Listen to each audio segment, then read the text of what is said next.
Hello Thrill Seekers, my name's Craig Deegan. I'm Professor of Accounting within the School of Accounting here at RMIT. And I'm Robert Ingalls. I'm an Associate Professor in the School of Accounting. And we're here today to talk about a redesigned course, which is a Common Core course in the College of Business, the name of course being Accounting in Organisations and Society. I'm quite excited about this new course, Craig, but isn't accounting just about making money? It's about balance sheets, profit and losses, lots of cash to give the shareholders who've invested their money. What's so different about this new course? A sterling question, Robert. What's different about this course is that we're actually moving away from those sorts of perceptions and we're looking at accounting within more a social context. We're not launching directly into accounting. We're going to talk firstly about organisational responsibilities, how that links to perceptions of accountabilities, and then we'll talk about accounting.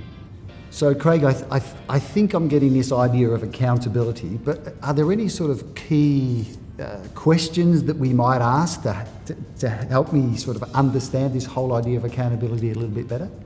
Funny you should ask that. There's actually 4 key questions, and again these are questions we're going to address in this course. The first one we'll start with is, why are we reporting? We'll question why we're reporting.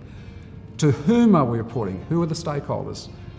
What are we reporting? Well, we can only address that once we know who the stakeholders are. And then how are we reporting? Well, again, once we know the audience, who are the stakeholders, then we'll know where to report and how to provide that information.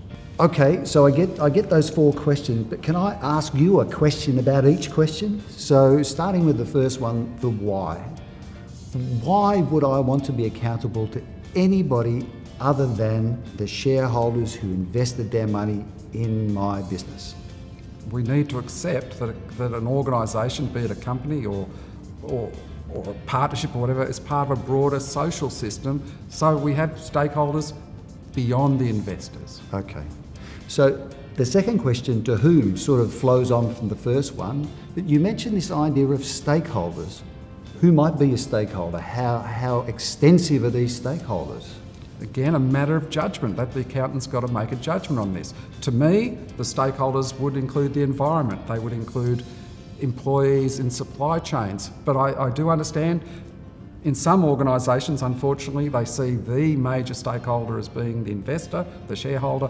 That's it. Okay, so the stakeholders can be broad. So getting to the third question, which was what do we provide?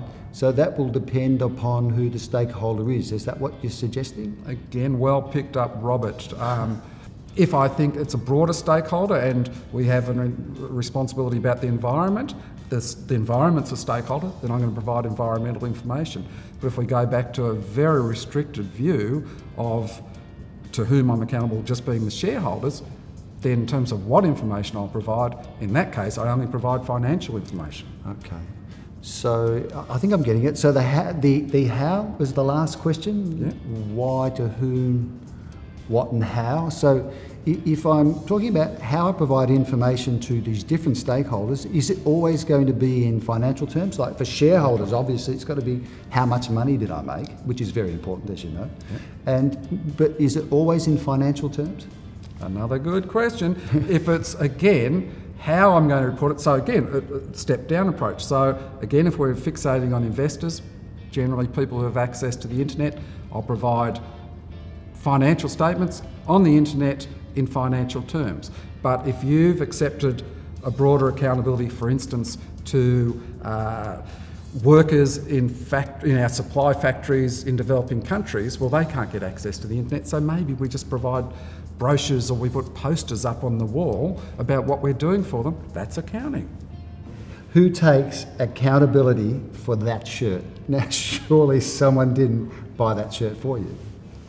No, this mum didn't buy this shirt. I bought this shirt, and I'll tell you why I bought the shirt, because the people who made the shirt provided me with an account of their whole supply chain. It was on the internet, I read about it, I liked what they were doing with their employees, I bought the shirt. I bought the shirt because of their accounting. Okay, so Craig, we've got these 4 key questions that we're going to ask.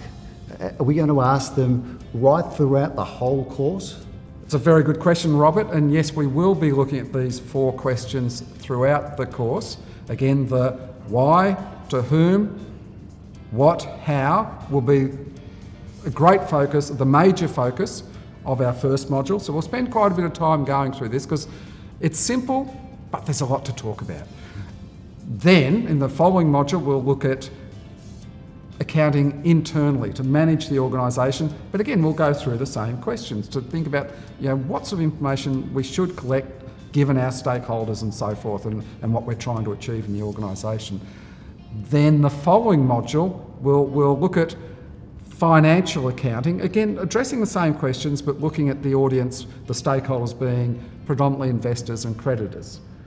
Then following that, we'll then introduce the idea of social accounting and environmental accounting. Again, still addressing those same 4 questions.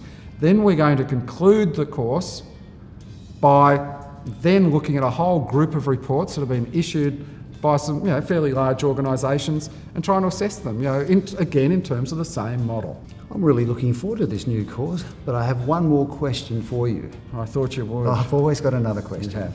It seems to me that if we're talking about accountability, that all parts of the organisation will have a role in helping provide those accounts. So it might be a purchasing area in an organisation, a marketing area in an organisation, it might be the management in the organisation, it might be the warehouse people and so forth. Would that be true to say that everybody in an organisation has some role in providing the overall account?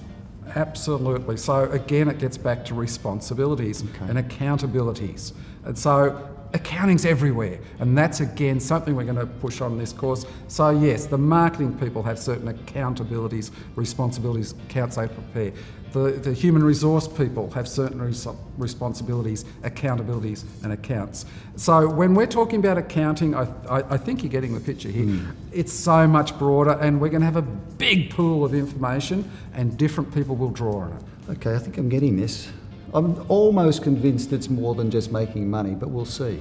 Well, you stay tuned, buddy. You're going to get there. And everyone else, I think you're going to get there.